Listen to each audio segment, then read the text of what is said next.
There are stories whispered in the dark corners of small towns, tales preserved not in official records, but in trembling voices and uneasy glances.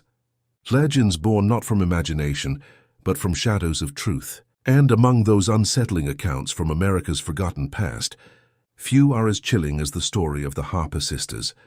In the year 1914, Tennessee was a place where rivers carried secrets, where dirt roads stretched into silence, and where a community's sense of faith and fear bound its people together.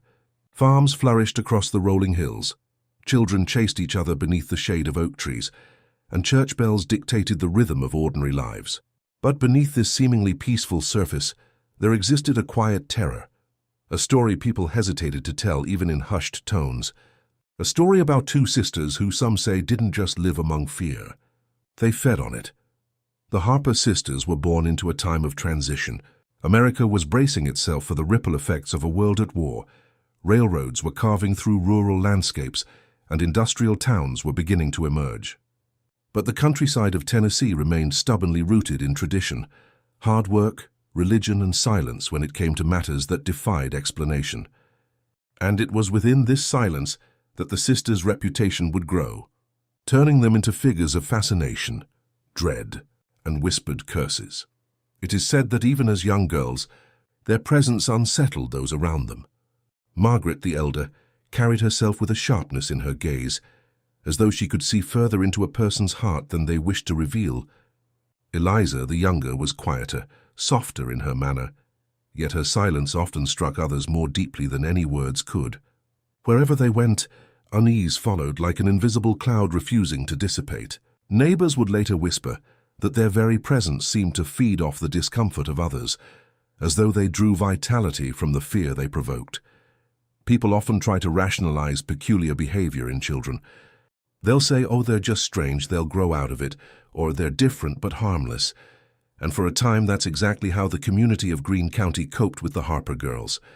They told themselves the sisters' odd stares and odd silences were nothing more than quirks. But underneath the excuses, they knew something was wrong. Something about the Harper household did not align with the rhythm of the town.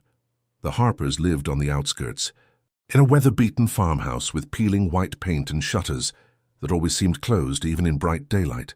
Their father, Thomas Harper, was a stern man of few words, known more for his unpredictable temper than his warmth. Their mother, Abigail, was frequently ill, frail, withdrawn, and rarely seen outside. It was said the girls were left to their own devices far too often, wandering the fields and woods, as though the land belonged to them and them alone. And for reasons no one could explain, animals seemed to avoid the Harpers' land. Birds fell silent on the fence posts, dogs cowered at their gate, and horses refused to be led down that road. By 1914, the sisters were entering their late teenage years, and with adolescence came something darker, an intensification of the unease they spread. It wasn't just their stares anymore, or the way they lingered too long in silence. Stories began to emerge of small, inexplicable misfortunes that seemed to follow wherever they appeared. A crop failure in a neighbor's field, a fire that sparked from nowhere, livestock falling sick without cause. The town, hesitant as always, avoided placing blame directly, but the quiet linking of events spoke louder than any open accusation. And through it all, there were the sisters watching, listening, always near enough to notice the discomfort their presence provoked. But what truly unsettled the townsfolk were the glimpses of something deeper in the girls' behavior. They didn't laugh the way others their age did, nor did they cry. They didn't join the other children, nor seek out suitors as was expected of young women at the time. Instead, they seemed to study people, quietly observing reactions to suffering, to fear, to grief. And sometimes, just for a fleeting second, someone would catch the faintest trace of what could only be described as satisfaction. It is from those observations that the legend began to take shape. People said the Harper sisters did not simply exist alongside fear. They nurtured it, drew strength from it. Some whispered that the sisters sought out those whose hearts carried uncertainty, as though fear itself was a nourishment their souls craved. Whether such claims were superstition or truth, no one dared ask directly. It was easier, after all, to let silence reign than confront what might be too dreadful to name.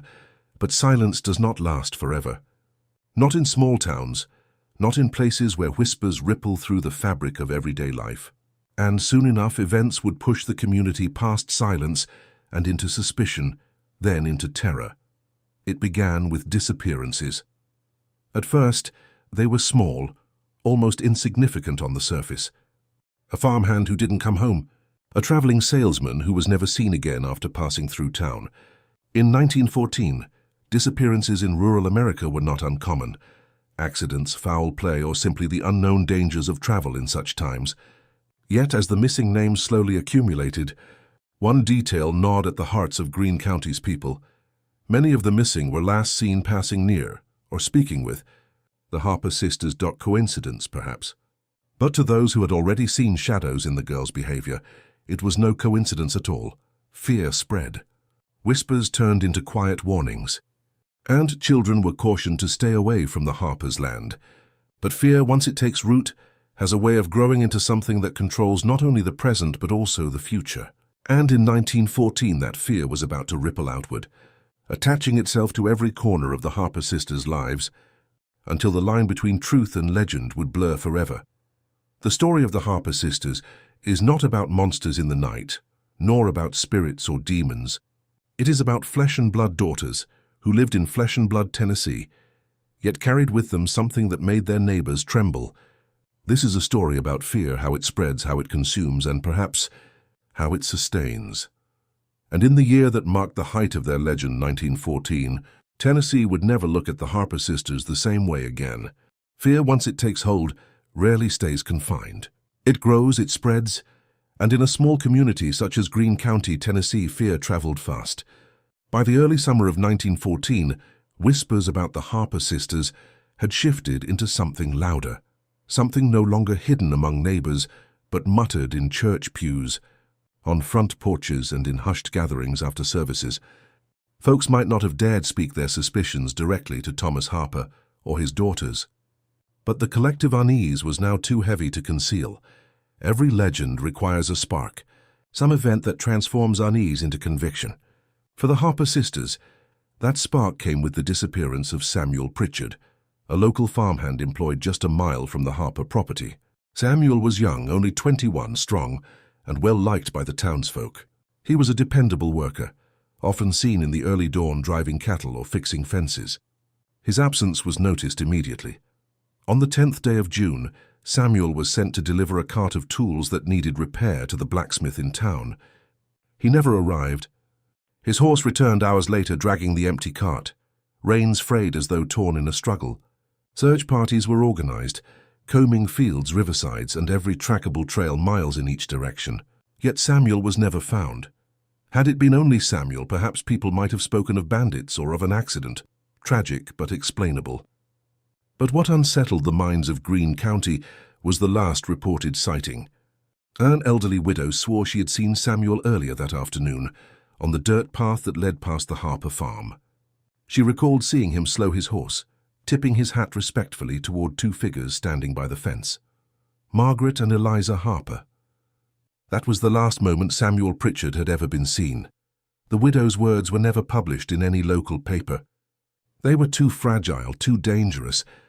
But in a town where silence held power, her testimony wound its way into every household. People remembered the way the Harper girls stared too long and smiled too little. And suddenly Samuel's absence became more than an unfortunate mystery. It became a warning. When days turned into weeks, and no trace of him emerged, fear deepened into something new: avoidance. Families told their children to keep away from the road that passed the Harper farm. Neighbors no longer offered casual waves to the sisters when they glimpsed them across fields. And the few who still attempted polite conversation reported an unnerving detail. The Harper girls seemed almost amused by the attention, but Samuel was not the last. 2 months later, in late August, a traveling salesman named Howard McKinley stopped at Greenville after making his usual rounds through nearby towns. He was a tall man, broad-shouldered, with a habit of carrying his samples in a fine leather case. Several locals remembered speaking with him in the tavern, where he had joked about the heat and praised Tennessee's fertile land. He was due to leave the following morning, heading east toward North Carolina. But McKinley never made it beyond Greene County. His horse and carriage were discovered abandoned on a back road, the same road that passed close to the Harper household. His leather case, usually in his possession, was never recovered. Neither was he. By now, coincidence was too thin a shield for the townsfolk to cling to. In the hearts of Greene County residents, a pattern was clear, all too clear. Whether justified or not, suspicion tightened its grip firmly on Margaret and Eliza Harper, and yet for every accusation that danced just beneath the surface, no one dared confront the family directly. You see, in 1914 Tennessee, even fear had to bow before propriety. Direct confrontation was reckless, dangerous. It could leave a man or woman looking hysterical or worse, godless in their inability to restrain rumor. So instead of open accusations, there were quiet sermons preached about wickedness, about evil living among good Christian communities. And though the preachers did not name the Harpers, everyone knew who sat silently in the back pew when such words filled the air. Stories circulated then, not just about disappearances but about smaller, stranger moments that people swore they had witnessed. A farmer's wife claimed that when her young son scraped his knee outside the church one Sunday, Margaret did not help him. She simply stood and stared intently at the crying child, her lips twitching faintly, as though savoring some private satisfaction. Another neighbor said that Eliza, whom he encountered by the creek, smiled only when he admitted his fear of snakes that haunted the banks. Her eyes, he recalled, lit with an unsettling interest when he spoke the word fear. It was as though the sisters thrived not on food or drink, but on the very trembling hearts of others. And the more fear that surrounded them, the stronger they seemed. The Harper household itself became an object of sinister fascination. The shutters still remained closed, the barn seemingly unused despite reports of late-night noises. Lantern lights were seen flickering at hours when most families were fast asleep, shadows moving strangely behind their curtains. Some swore they heard singing, though no words were decipherable, just the faint hum of notes that unsettled even from a distance. As autumn crept into the hills and the smell of drying leaves filled the air, tension in Greene County reached unbearable heights. Parents began escorting their children to school. Volunteers stationed themselves by church doors on Sundays. It wasn't protection from invasion or thieves people feared. It was the lingering, silent dread conjured by two young women who walked the same earth, breathed the same air, and yet seemed born of something entirely different. It was during this anxious season that another tragedy pushed matters toward open conflict. On a cold October evening, Sarah Whitaker, only 14 years old, vanished while walking home from a quilting circle hosted in town. Her path was short, barely half a mile along the southern road. She never arrived. By morning, searchers blanketed the fields, lanterns swinging in the mist. Her bonnet was found beside the road. No tracks, no body, no Sarah. This time grief cut too sharp for whispers alone. The Whitakers were a well-regarded family, and their grief turned quickly toward anger. Though no evidence tied Sarah's fate to the Harpers, the community's collective suspicion surged into near certainty. Mothers clutched their children tighter. Fathers loaded rifles they kept by the hearth. And in every darkened living room, there rang a silent understanding. The Harper sisters had gone too far. But herein lay the strange truth of the Harper legend, the lack of proof. There were no witnesses beyond glimpses, no physical evidence beyond the direction of vanished footsteps. To accuse them outright was to risk being dismissed as overcome with superstition. Still, rumors hardened into something close to belief, that Margaret and Eliza didn't simply unsettle, they consumed. That when others trembled, weakened, or cried, the sisters fed. Was it metaphor born of fear, or was it literal? A truth too horrifying for families to admit aloud. Whatever the answer, by late 1914, Greene County was divided between those desperate to act and those terrified of what might happen if they did. To speak against the Harper sisters publicly was to risk their wrath, or worse, to risk being marked as the next to vanish. And through all of this, the girls themselves did not cower, nor hide from the stares and suspicion. Instead, Margaret walked the town streets with her head held higher than ever, her gaze deliberate and probing. Eliza, quieter, lingered in corners, watching conversations unfold like a scientist observing a reaction. Their behavior seemed only to confirm what the people already feared, that fear itself was their nourishment, their sustenance, their secret. No one could have imagined just how far events were about to spiral, or how the Harper sisters' reputation would become cemented not through half-truths, but through one final night that would throw Greene County into darkness.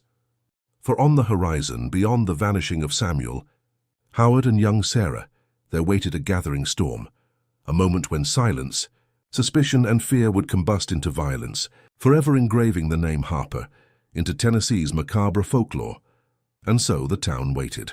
Fear tightened its grip, and in the Harper farmhouse, with its shuttered windows and flickering lanterns, Margaret and Eliza waited too.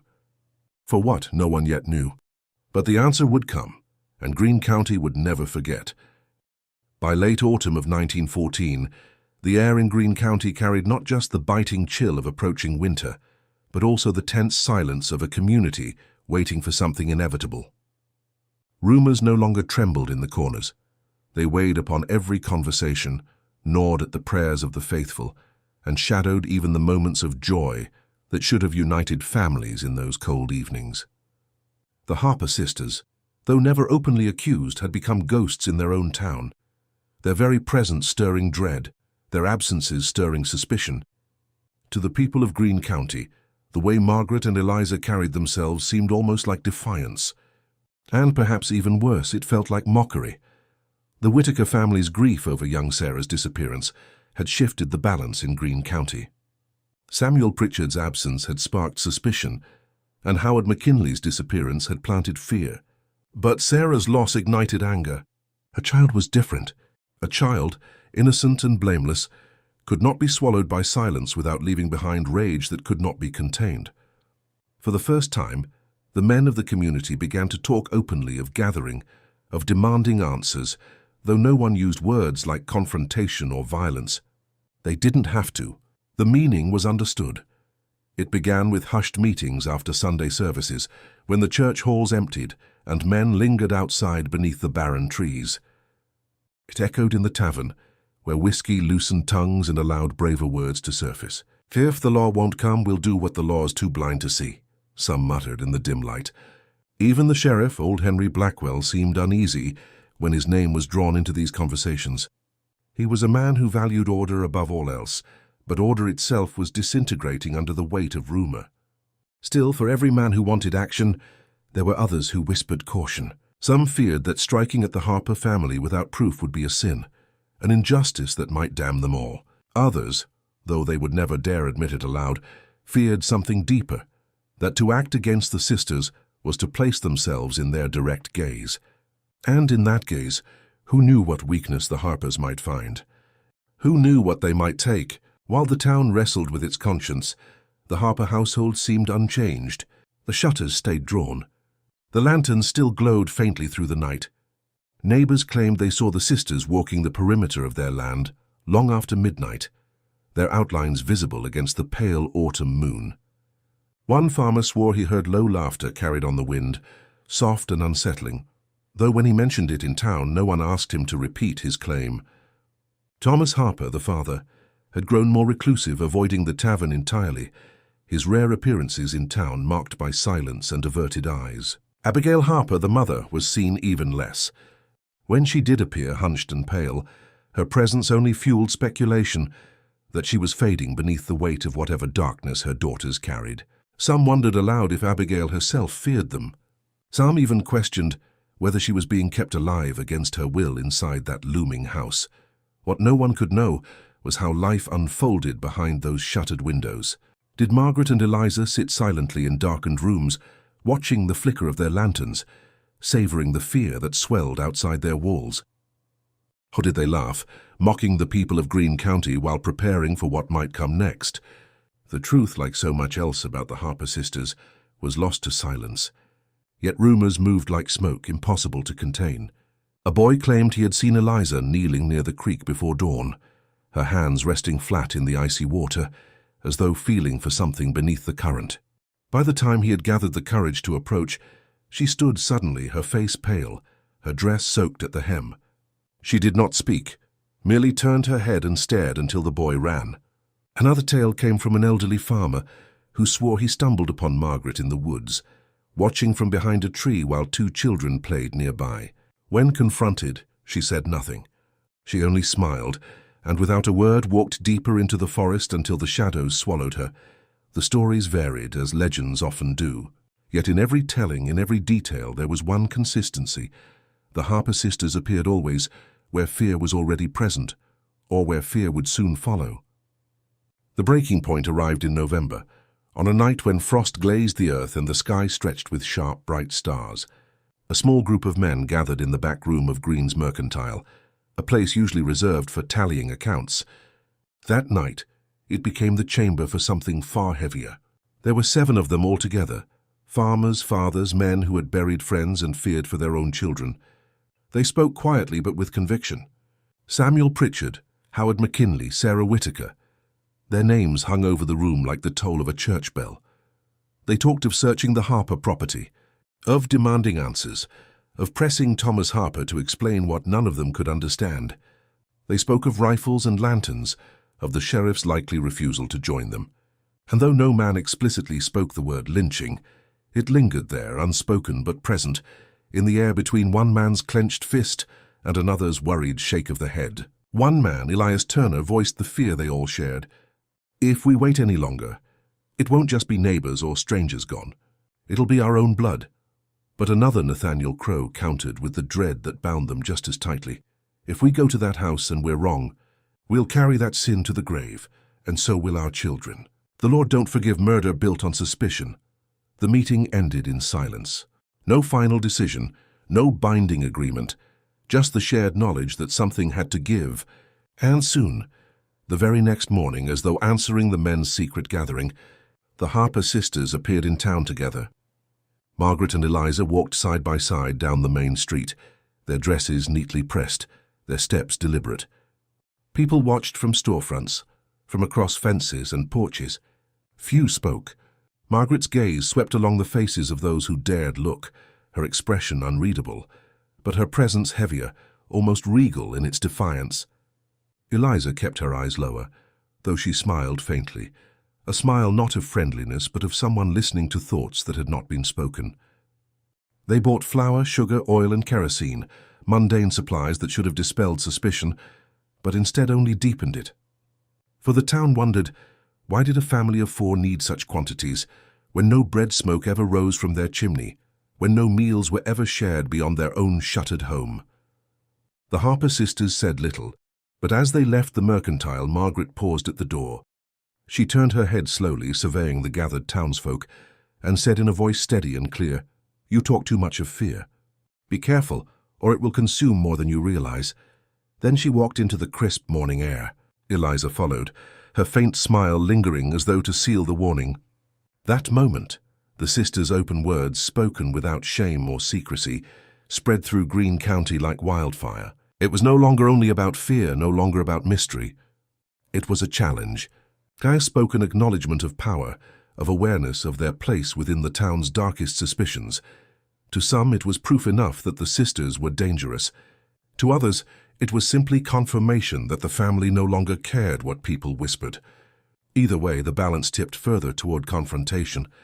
And so, as winter descended upon Tennessee, the people of Greene County stood on the edge of something inevitable.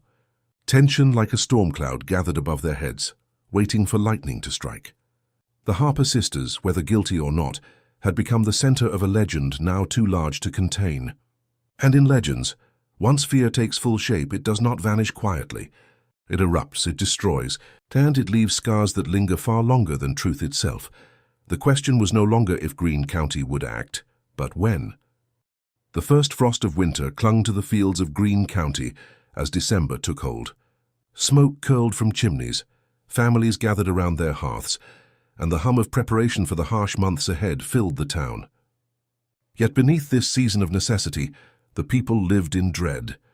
Winter was, after all, a time of survival, and no one doubted that the Harper sisters too were preparing for something, though what exactly that was, no one dared imagine. The memory of Margaret's warning in the mercantile still lingered in every household. You talk too much of fear. Be careful, or it will consume more than you realize. The words seemed to echo even sharper in the pale stillness of winter, their weight carried from one retelling to another. To the more devout, they sounded like a curse. To the practical, like a threat. And to the parents who tucked their children tightly under quilts at night, they sounded like an omen, a promise that more grief was yet to come. The men who had gathered before in secrecy now returned to one another in openly restless conversations. Their patience, already stretched thin by silence, began to splinter. Whispers turned into firm declarations. If the Harpers would not confess, they must be forced to. If the law dared not act, then justice must be taken into their own calloused, frost-bitten hands. Still, fear lingered like a choking fog. No one wished to be the first man at the Harper fence. They all wanted action, but they wanted someone else to strike the spark. Until at last Elias Turner, whose words had carried weight at the earlier gathering, made his intentions clear. His nephew, a boy of 9, had taken sick the morning after speaking about an encounter with Eliza on the road. Fever came quick, the boy's skin damp and blazing hot, his small form trembling on the bed. Elias swore it was no ordinary illness, but a curse born of the Harper sisters' gaze. He declared before neighbors and friends that he would not wait for the fever to claim his blood. He would bring the fight to their doorstep, and any man with courage should stand beside him. It was as if he had voiced what everyone already carried in their gut, yet dared not admit aloud. Word spread swiftly, faster even than fire through dry brush. Before long a night was chosen, not through any vote or council but by mutual understanding. The town would descend upon the Harper farmhouse, lanterns, rifles, and hounds in tow. Not a mob, they called it, not vengeance, but a justice born of necessity. The day itself passed quietly, unnervingly so. Some worked at their fields stiffly, hands distracted. Others prepared meals with trembling fingers as though sensing something decisive was about to unfold. The Harper property loomed in everyone's thoughts, the crooked fence, the blackened barn, the house whose shutters looked more like eyelids never opening, guarding something inside. Even the children, shielded as they were, sensed what was coming. They kept closer to their mothers, spoke whispers instead of play, as though even their joy might invite disaster. When the sun dipped behind the bare trees, the men began to gather. Lantern light pierced the darkness in small flickers, forming a line of uneasy resolve. Some carried rifles, others pitchforks and axes. Each one gripped his tool more out of desperation than confidence. Fear could be seen in every face, but no one turned back. Elias Turner led them, jaw clenched, eyes focused, the look of a man who had buried doubt beneath layers of anger. Nathaniel Crow followed reluctantly, still burdened by the weight of what might be sin, but even he kept his rifle slung across his chest. The sheriff, Henry Blackwell, was nowhere to be seen. Some said he had shut himself inside his home, knowing that stepping between the town and the Harper sisters would tear the county apart. Others swore he had quietly prayed that night for souls already too far gone into shadows.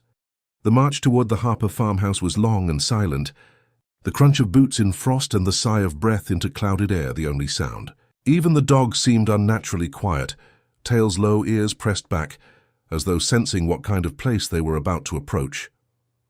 The farmhouse rose slowly against the horizon, a black silhouette with a lantern glow faintly pulsing in its windows. When the men stopped outside the fence, silence fell heavier still. The shutters were closed, the yard empty, yet the house seemed aware of them, like an animal disturbed in its den. No one crossed the gate at first. They stood uneasily, shifting from foot to foot, waiting for one man to make the dreaded first step.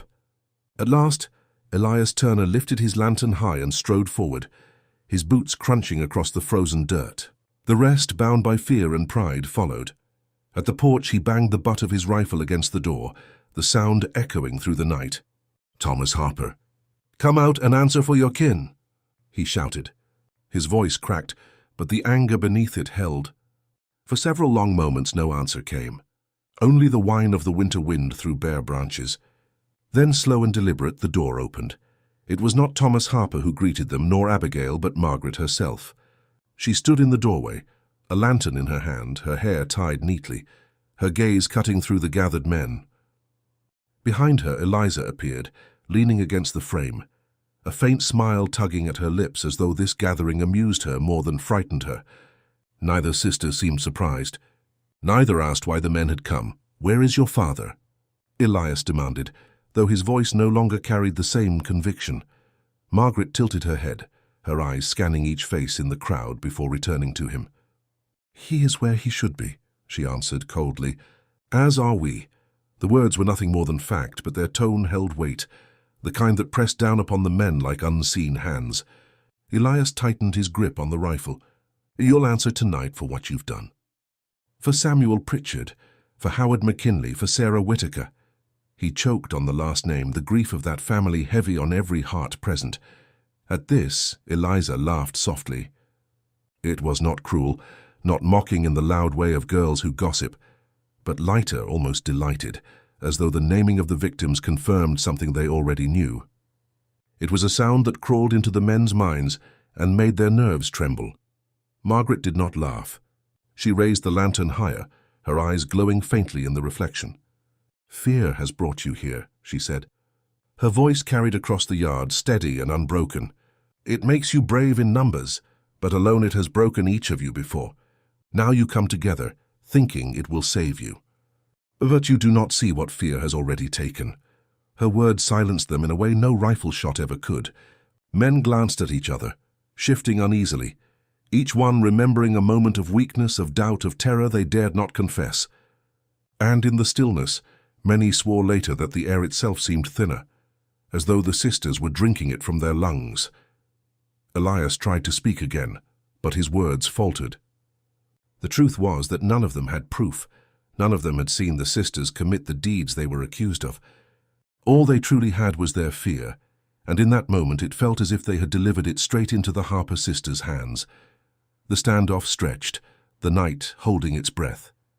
For the first time since they had set out, the men realized that the farmhouse was not theirs to storm, not theirs to break, but something greater, a place where fear itself seemed to live and breathe.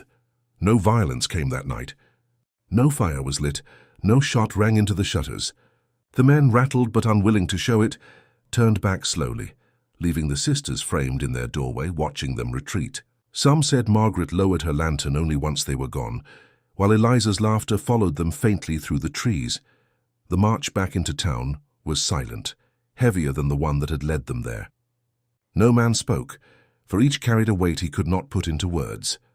Fear, once challenged, had not been conquered. It had grown, and in Greene County, Tennessee, the name Harper became more than gossip, more than suspicion. It became legend. The silence that followed the failed confrontation hung over Greene County like a heavy fog. The men who had stood outside the Harper farmhouse carried their unease home with them, yet none admitted openly what they had felt. To speak it aloud was to give it life, to make real the power of that night. But among themselves, in their eyes and in the hushed fragments of conversation, there was an unspoken truth. They had gone to the Harpers with anger in their hearts, and they had returned with fear thick in their throats. The town began to fracture, dividing itself invisibly but unmistakably. Some scorned the men who returned empty-handed, calling them cowards, whispering that their hesitation had cost them the chance to protect the community. Others said nothing, for they understood too well the dread that had seized those in the yard that night. The whispers now turned sharper, darker, filled with questions no one could answer. How could two young women silence a crowd of armed men without a single blow exchanged, without a single weapon raised? How had Margaret's words lodged themselves so deep into their chests that anger collapsed into trembling silence? The Harper sisters walked through town the next week, as if untouched by it all. They appeared at the general store once again with the same quiet assurance, carrying themselves like figures both ordinary and untouchable. People stepped aside when they passed, avoiding their gaze, and yet none dared bar them from the spaces they had always occupied. Children were told not to stare, though many sneaked fearful glances, their curiosity tangled with dread. The sisters bought candles, salt, and fabric that day. When Margaret handed the coins across the counter, the clerk claimed her fingers felt colder than the air outside, colder even than ice left sitting atop the frozen river. He told the story later, swearing his hands tingled for hours afterward. Life, in its stubborn way, moved forward. Farmers still tended their animals. Women still attended their quilting circles. Church bells still rang on Sundays. But beneath it all, fear festered, so deeply entwined with daily existence, it was as though the whole town had been infected. The Whitakers stopped coming to service, too hollowed by their grief. Samuel Pritchard's parents, grey and withered from sleepless nights, were seen staring long at the Harper property when their wagon passed on the road. The travelling routes grew thinner. Salesmen bypassed Greenville altogether. It was not only the missing that cast a shadow, but the reputation itself.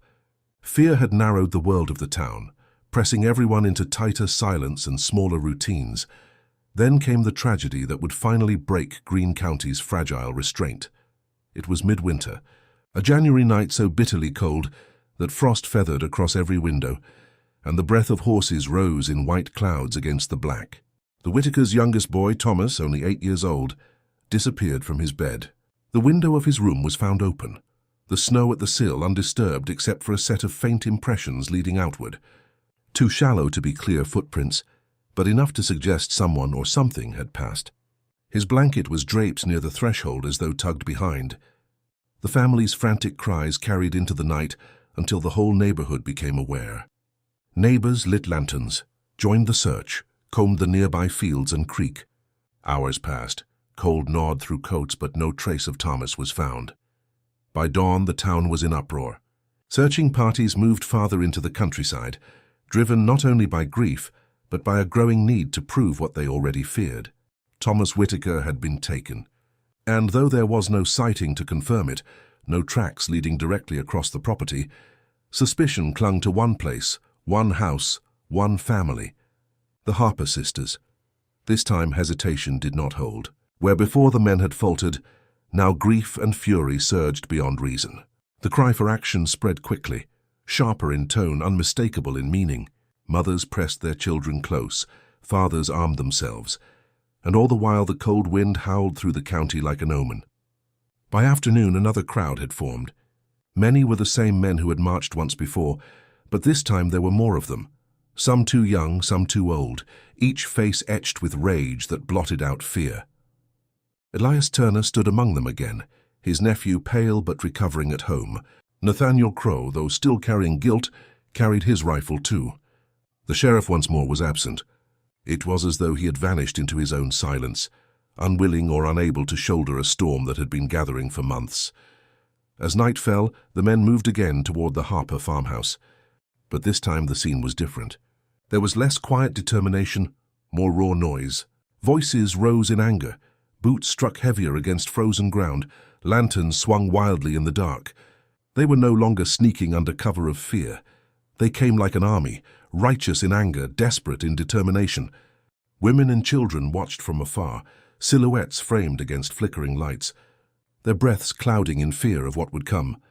The Harper farmhouse loomed larger against the winter sky, its roof slick with frost, smoke curling thinly from the crooked chimney. No shutters moved, no door creaked open at their approach. Yet the men felt it, the house alive, aware, waiting. At the fence no one paused this time. Elias Turner forced the gate, its rusty hinges screaming into the night, and the men surged forward across the yard. Some shouted threats, some prayers. All carried their fear in the grip of weapons clenched tighter than ever before. They reached the porch as a single force, boots ringing heavy on the wood. Elias raised his rifle to the door, then struck it open with his boot. The crash echoed like thunder. Inside, the house was darker than expected. The lanterns that had so often been glimpsed through shutter cracks were nowhere to be seen. Shadows stretched across walls, strange and sharp, despite no obvious light. The air inside was colder than winter itself, thick and unmoving, like a place left untouched by warmth for years. The men shuffled inward cautiously, lanterns raised high, rifles at the ready. The parlor was empty. No fire in the hearth, no chairs disturbed, no sound but the creak of the wood beneath their steps.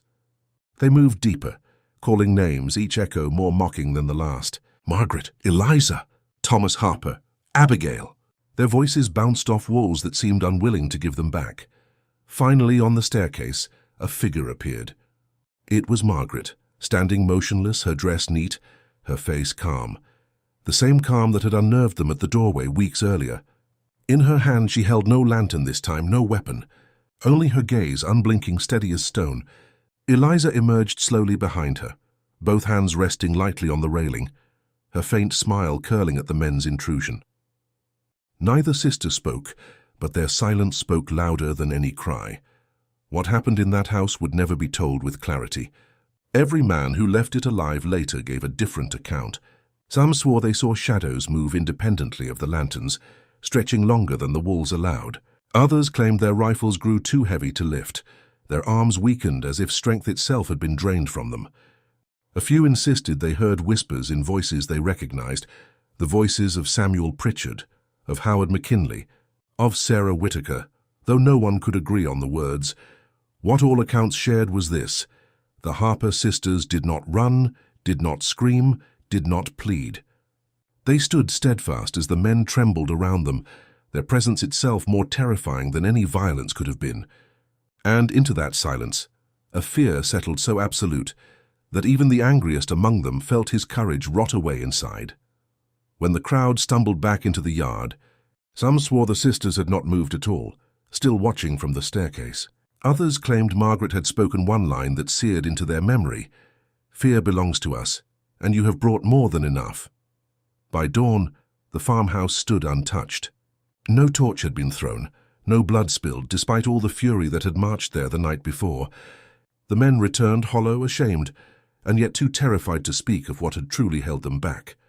Greene County awoke to find that the Harper sisters had endured untouched once more, and that the legend had only grown darker. And so, silence returned. But it was not peace. It was the silence of defeat, of submission, of a community realizing that anger could not conquer fear, and perhaps never would. The aftermath of that night weighed on Greene County like a shroud. No fire had been set, no blood had been spilled, and yet the men who returned from the Harper farmhouse were changed in ways too deep for words. Their faces looked older, their shoulders stooped lower, and their voices, once quick to speak of justice, fell into uneasy silence. They had gone to end a legend, but instead they had become part of it. In the weeks that followed, the town carried on outwardly as before. Work needed to be done, food gathered, and families cared for during the bitter stretch of winter. Yet beneath every chore rested a deeper tension, the sense that the people of Greene County had been measured, tested, and found wanting. They had marched in anger, but they had returned in fear. And fear, once it rooted itself, grew wild. Children whispered to each other in schoolrooms, spinning stories of the Harper sisters, walking miles through the night, unseen but watching. Farmers sat in silence by their fires, staring too long at the flames, remembering the house on the hill and the still figures on the staircase. Men who had once prided themselves on their strength in the fields now flinched when twigs snapped in the woods. For all their rifles, all their numbers, none of them felt safe from what the Harpers carried. The women of Greene County were no less burdened. Some tried to dismiss the events as weakness in their husbands, blaming nerves and whiskey more than the sisters themselves. But others lay awake at night, their arms around their children, terrified that the Harper gaze might turn toward their homes. It was no longer only the missing they feared, it was the invisible reach of something that seemed to thrive on dread itself.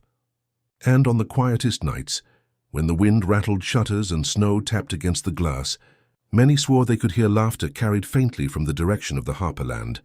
Not long after, Abigail Harper was seen once more in town. Pale, withdrawn, her movements slow, she appeared outside the apothecary one morning, wrapped in a shawl that failed to hide her frailty. Those who saw her whispered that her eyes carried not only illness, but something like despair. Some believed she was trapped within her own home under the weight of her daughter's presence. Others thought she too shared their power, feeding quietly from the fear her daughters stirred. Whatever the truth, no one dared ask. Her appearance did little to ease the town's unease. If anything, it cast new shadows. For in her sunken cheeks and hollowed gaze, people saw confirmation that something inside that house drained the life out of those who lived within. January stretched into February, and winter storms battered the county. Isolation weighed heavily on the people. Travel slowed to a crawl. Nights grew long, and with them fear deepened. More than one farmer spoke of hearing knocks at their door in the black hours past midnight. When opened, no one stood waiting, only empty snow and the outline of distant hills. Others claimed to have seen figures moving between trees at the edge of their property. Two silhouettes, silent and deliberate, always together. It was during one of those snowbound weeks that Nathaniel Crow's mind began to unravel. Once the voice of caution, nagging men to avoid rushing into sin, Nathaniel now bore the heaviest burden. His conscience plagued him not only with guilt over his hesitation, but with something darker. He swore that on the night inside the Harper house, he had heard his wife's voice calling from the shadows, soft and pleading, though she had been safely at home across town. The memory gnawed at him with such persistence that he began walking the roads late at night searching, convinced that something had been taken from him in that house, though he could not name what. His children later spoke of him standing at his window for hours, gazing toward the farmland, muttering under his breath. By the end of February, Nathaniel collapsed into fevered silence, bedridden, his mind fractured by echoes of fear. Elias Turner fared no better. Determined not to be broken, he worked his fields twice as long, chopped wood until his hands cracked, forced himself to prove that a man could hold his ground. But the harder Elias fought against the dread, the sharper it seemed to cut him. He woke from nightmares, drenched in sweat, swearing he had seen Margaret standing at the edge of his bed. His nephew's fever, which had once begun all his anger, still lingered weakly in the boy's frame, leaving Elias with an unshakable conviction that the sisters were draining them slowly, like a candle burning itself into nothing. By early March, Elias was rarely seen in town. His land went untended, his livestock neglected, until one neighbor found him outside at dawn staring fixedly toward the Harpers' property. When asked what he sought, he answered only one word: fear. The people of Greene County began to realize what was happening, though few possessed the courage to say it aloud. They were not simply haunted by the disappearances, nor by the sisters themselves. They were being undone from within, their courage hollowed, their faith tested until it cracked. The Harper sisters did not need to touch them with hands or blades. They needed only to exist, only to be seen, only to remind the town of its own fragility. In that reminder, fear became their tool, their sustenance, their weapon.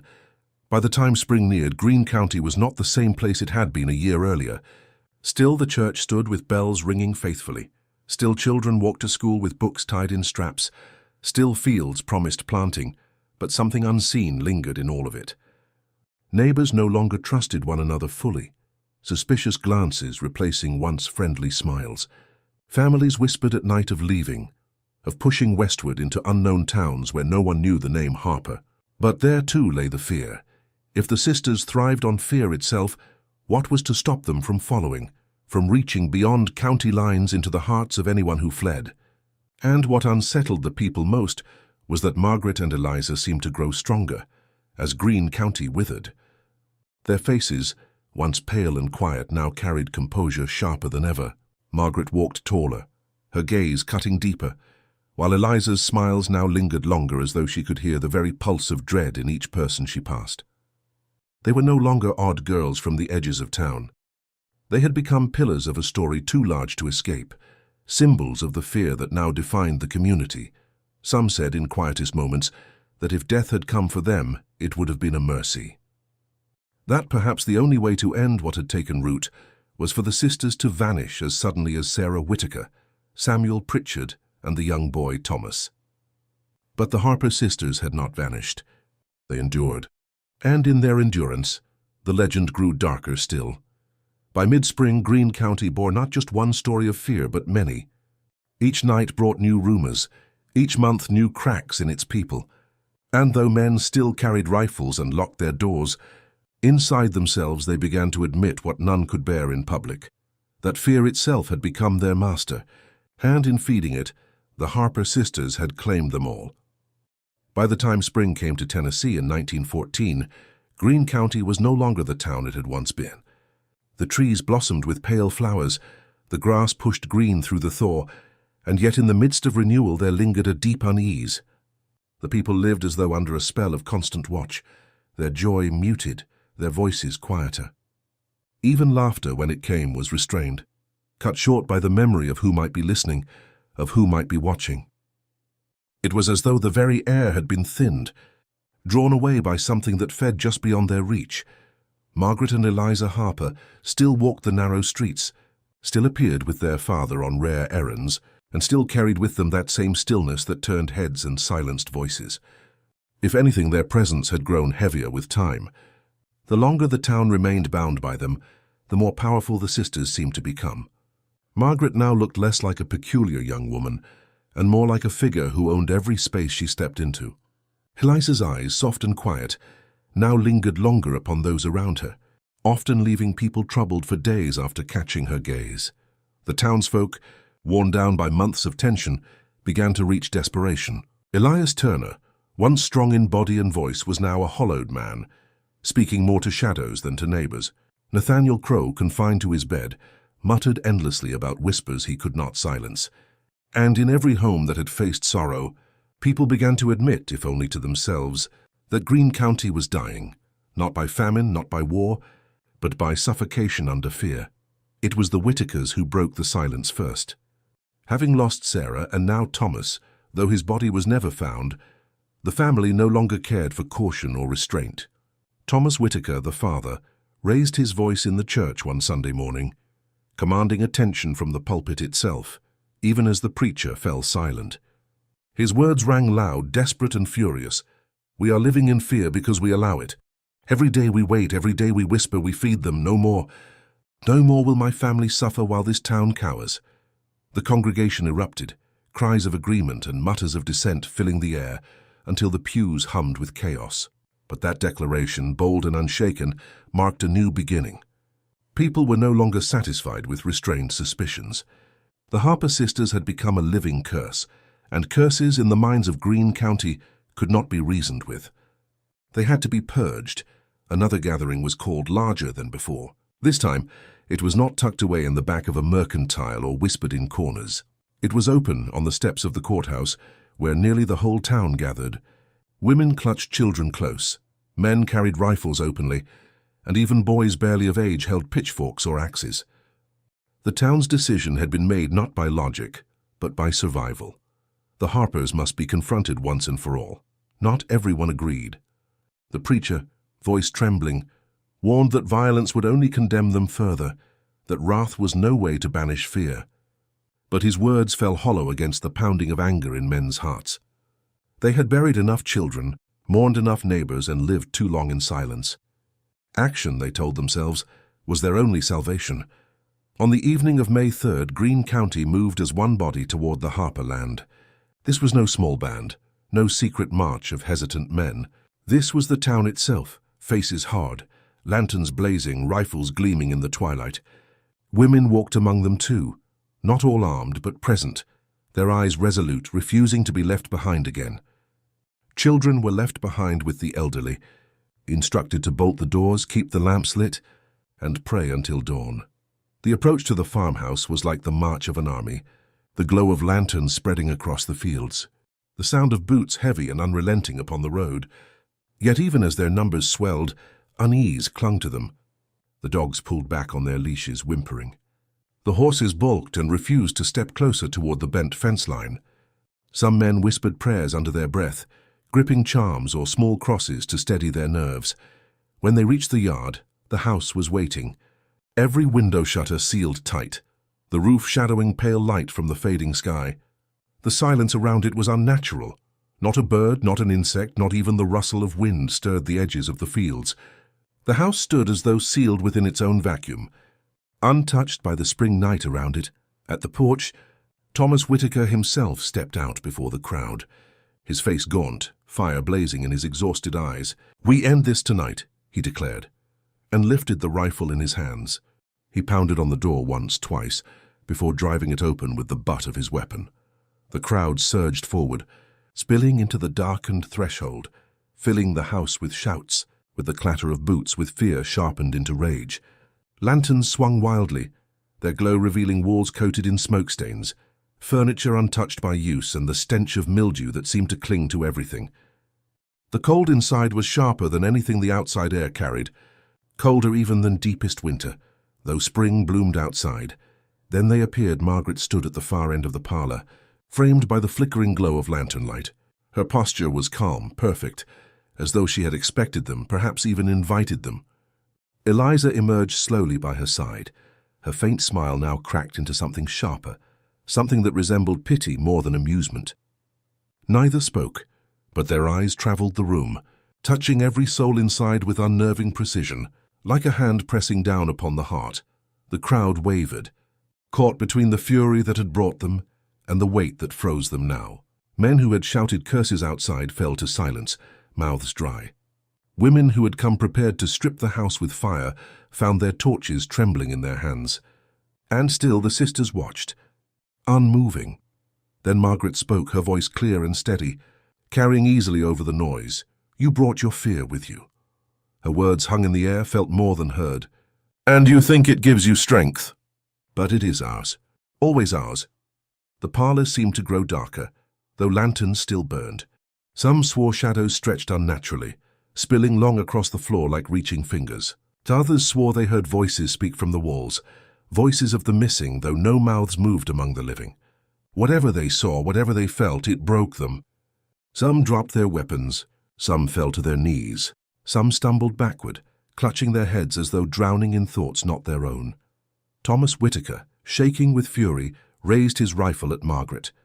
His shot cracked through the air, deafening inside the house. But the bullet struck nothing. No wound, no cry, only plaster breaking behind her. And Margaret did not flinch. She stood unmoved, not even blinking, as though the rifle were nothing more than a child's toy. The effect was devastating. The crowd, so fierce upon arrival, fractured into chaos.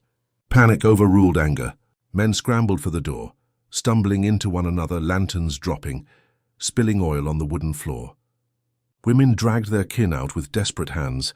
Children screamed outside as the escaped voices reached them. The Harper sisters did nothing but watch, silent and still. Their presence itself enough to break a town into pieces. By the time the last of Greene County's desperate army fled into the night, the farmhouse stood untouched once more.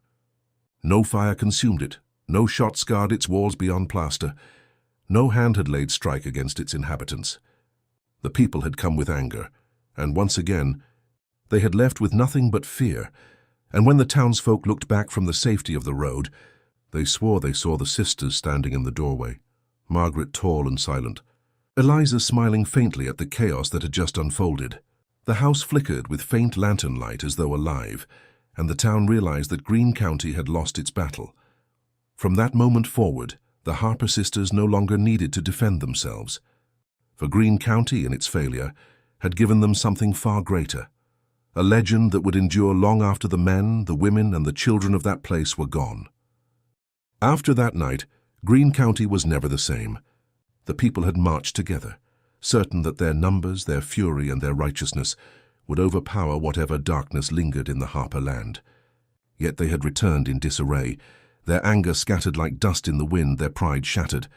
Some had dropped rifles in their flight, others had abandoned lanterns that still burned when dawn came. All carried with them the weight of defeat. The farmhouse itself became an untouchable place. No child dared test his courage by approaching its fence, no farmer crossed its roads, and no trader braved an errand that carried him near its shutters. Even the bravest hunters avoided the woods around it, swearing that deer and wild game no longer wandered there. A certain stillness hung over that property, as if the land itself had been emptied, all life driven away by unseen hands. In town, silence was heavier than sermon. For as much as the people had once whispered and gossiped, now words failed them. None wished to confess that they had seen shadows move where they should not, heard voices that should not exist, felt fear stronger than any anger could overcome. They could not tell their children why torches had not been thrown, why rifles had failed. To admit the truth meant admitting their powerlessness. And so the silence itself bred a new kind of terror, one that hollowed the town from within. Families drew closer into themselves, suspicion spreading inward. A mother, once quick to visit a neighbor for sugar or flour, now kept her door closed, afraid even to share company. Fathers stared at the ground when passing through town, unwilling to meet the eyes of their old friends. Even gatherings at the church dwindled. For people feared that looking another in the eye would reveal what they had seen in that house, the trembling reflection of their own weakness. Children grew up suddenly older, forced into silence, sensing what their parents would not say.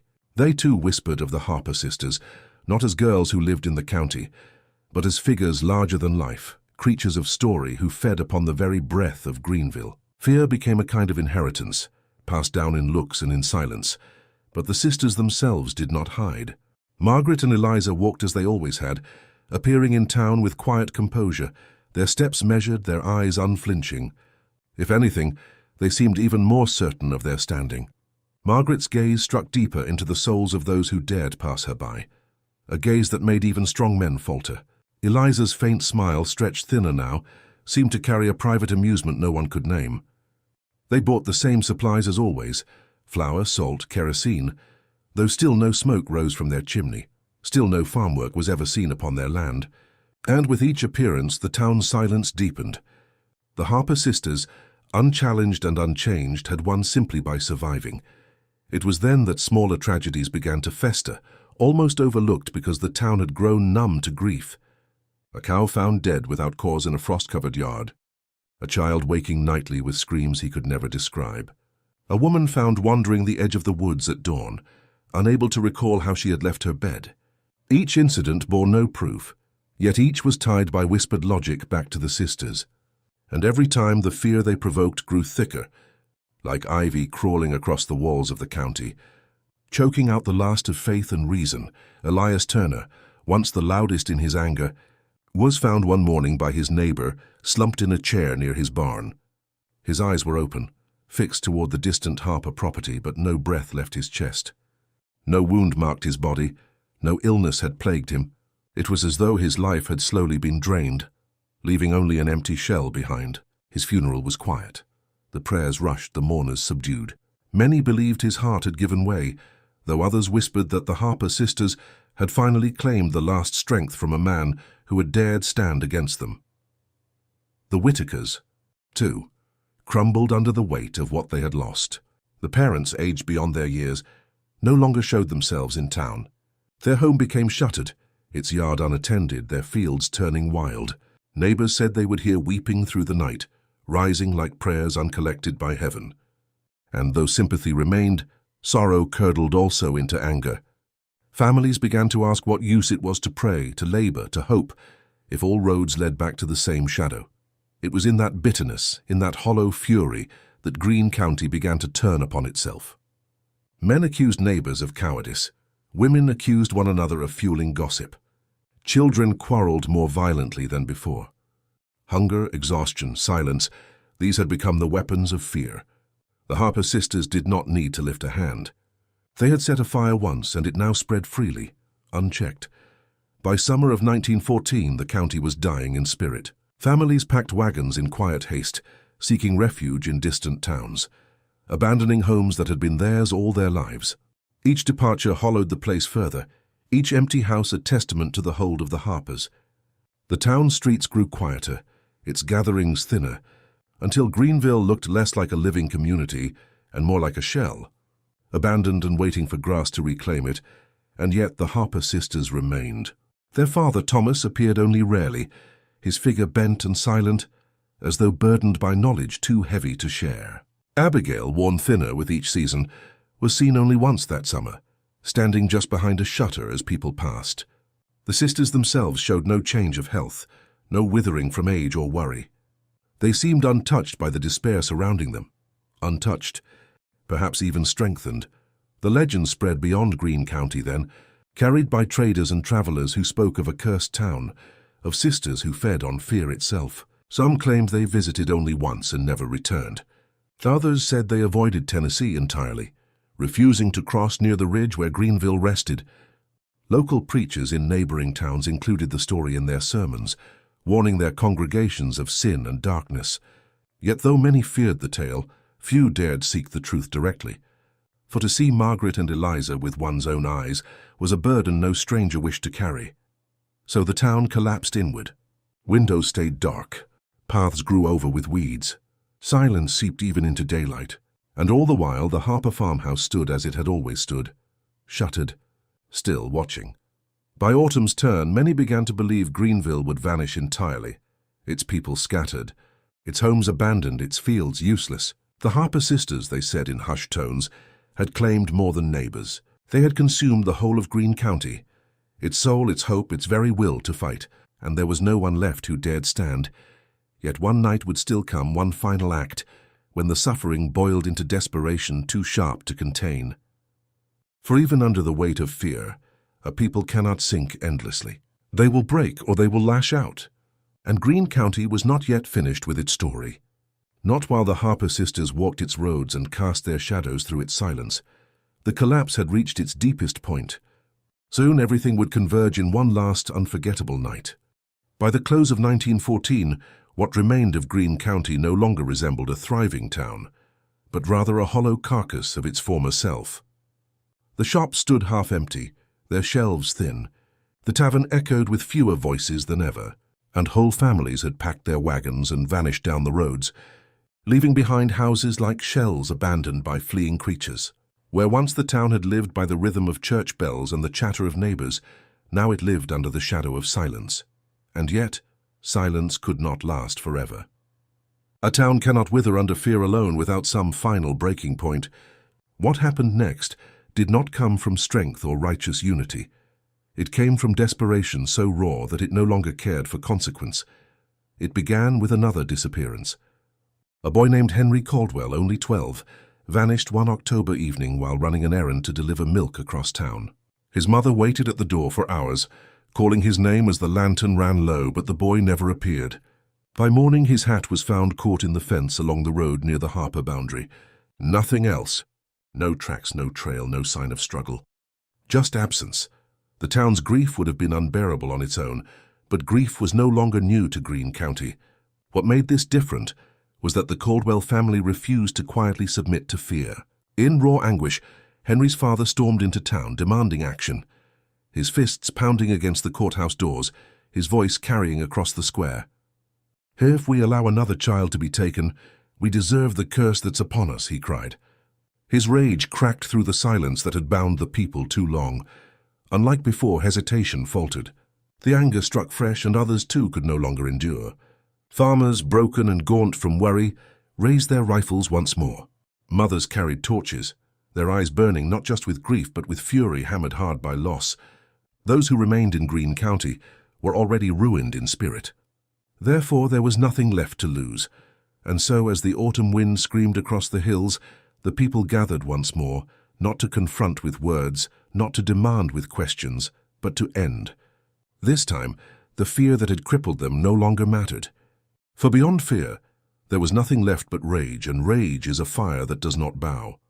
On the night of October 29th, the town marched toward the Harper farmhouse in greater numbers than before. They came with crosses, lanterns, axes, and pitchforks, rifles slung across shoulders, voices raised not in mutters but in shouts. The sisters' legend had grown too large, their power too suffocating.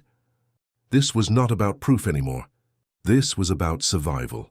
The farmhouse rose out of the dark like a looming beast, its shutters sealed tight, the pale light of a lantern flickering through one window on the second floor. The fields around it lay barren, hushed, no sound of crickets, no flutter of birds. The crowd surged to its fences, no longer pausing, no longer racked by hesitation. Breath smoked against the air, lantern flames whipped against the wind.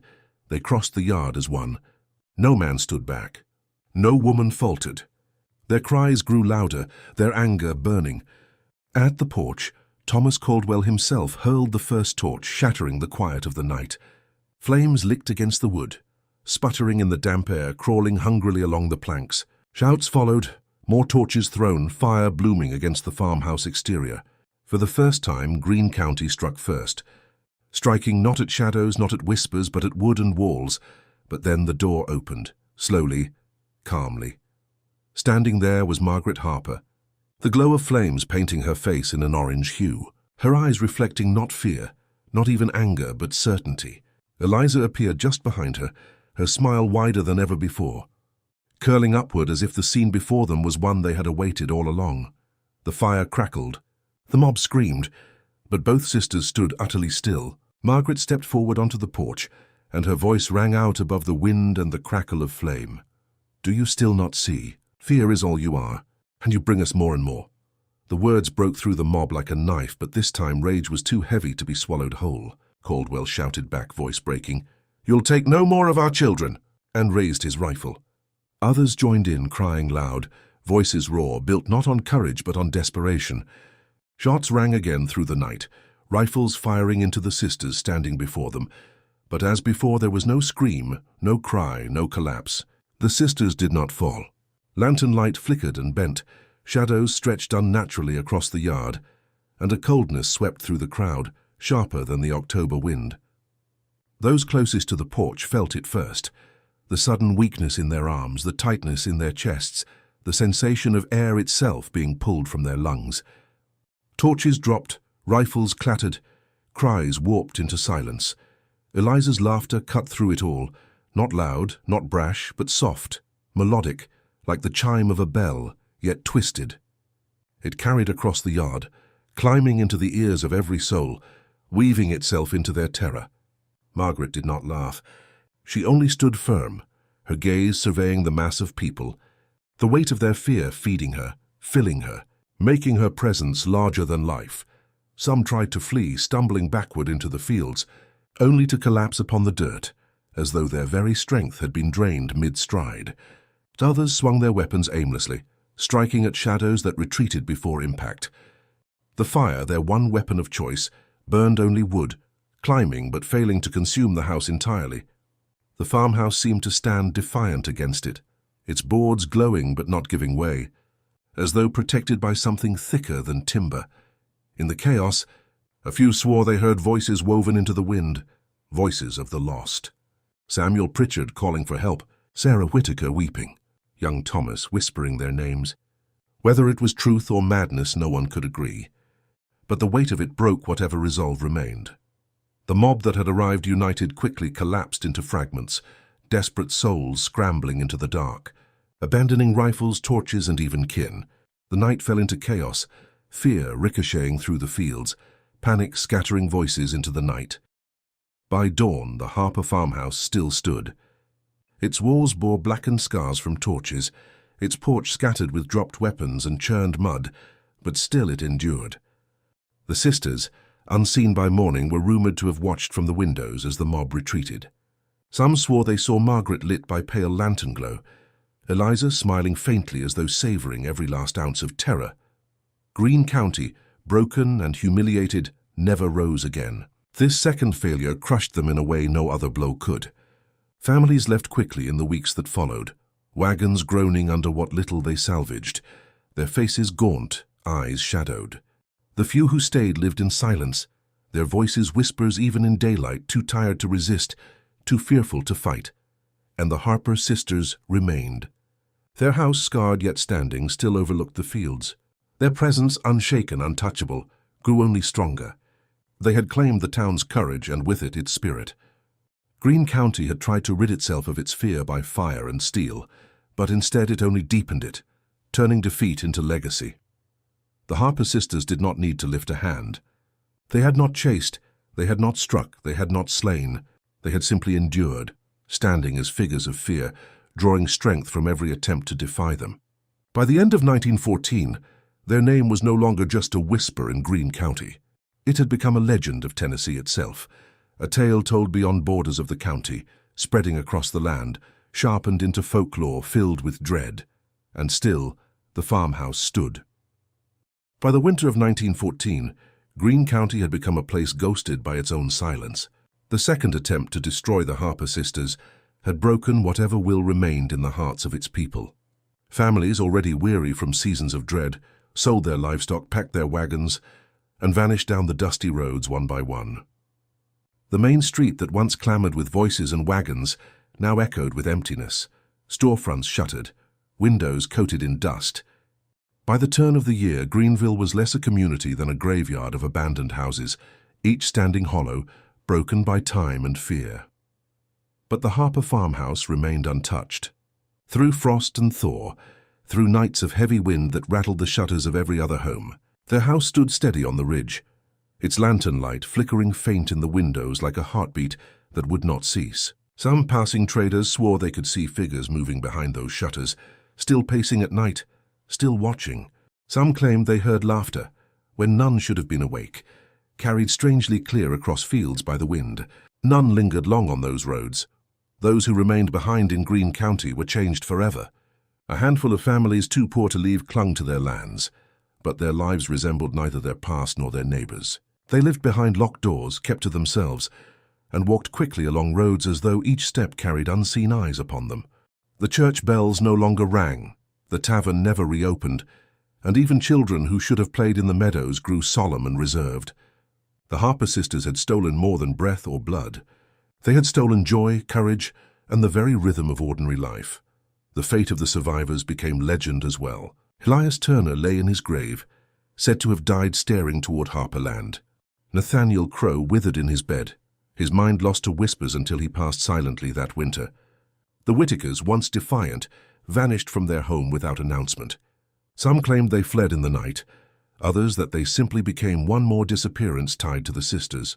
Whether gone to another county or gone to something darker, no one ever knew. And still Margaret and Eliza remained. Always side by side, always silent when they wished, speaking only when their words cut like knives. Their father, Thomas, passed quietly during the first frost of the new year. His grave was marked only by a simple stone near their property, and no funeral was ever held. Their mother, Abigail, was seen less and less, until at last she vanished altogether. Some whispered she had withered away in that house, too drained by what her daughters had become, buried in the fields with no marker.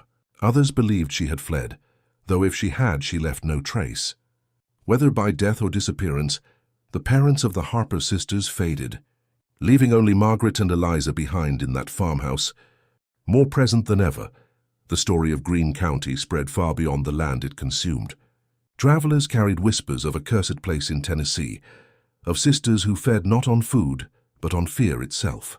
Newspapers in small towns as far as Kentucky and Georgia published short blurbs about the desolate county, where churches stood empty and families fled, though such reports never lingered long on details. Preachers across state lines spoke of sin in their sermons, warning congregations of unseen darkness that thrived on weakness. By the time America marched toward war overseas, Greenville had already become a casualty of its own battle, one fought not on foreign soil, but within its own borders, against its own terror. Long after, those who passed through Greene County recalled the sight of it: farmhouses broken by weeds, barns sagging, the rust of abandoned tools littering fields. But when their eyes reached the ridge where the Harper farmhouse stood, they spoke of something different. Unlike the rest, it never rotted, never bent with weather, never surrendered to age. Its shutters still closed, but its frame solid, its roof secure, as though time itself refused to claim it. And always the uneasy certainty came of being watched, of being measured by a gaze unseen from behind the glass. What became of Margaret and Eliza Harper, no record preserved. Some said they endured for decades more, keeping to their land, their presence alone enough to keep Greene County empty. Others claimed that one spring, long after the town had emptied, the lanterns in their windows were seen no more, and the house itself fell into complete silence. Yet even then no one dared enter. Farmers who passed nearby would not touch their fences. Hunters refused to enter those woods, and no curious youth ever proved bold enough to claim they had stepped inside. The house remained whole as though waiting. Over time, Greene County itself ceased to exist on maps. What little population clung to the edges was absorbed into neighboring districts. The land was marked as empty farmland, though few ever plowed it.